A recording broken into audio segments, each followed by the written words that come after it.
కురుక్షేత్ర యుద్ధం తరువాత యాదవుల మధ్య వివాదం మొదలవుతుంది. జరిగిన వివాదాల వల్ల వికలమైన శ్రీకృష్ణుడు ఆయన సహోదరుడైనటువంటి బలరాముడితో కలిసి అరణ్యంలో తపస్సు కోసమని వెళతారు.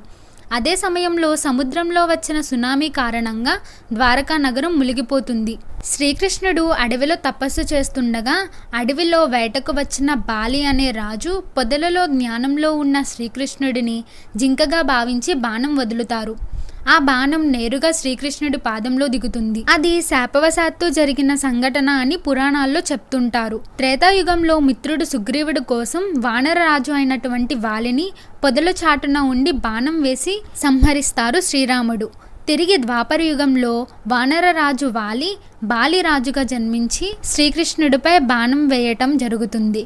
బాలి పొరపాటున జరిగింది, నన్ను క్షమించండి అని శ్రీకృష్ణుడిని వేడుకుంటారు. శ్రీకృష్ణుడు త్రేతాయుగంలో జరిగిన అసలు రహస్యాన్ని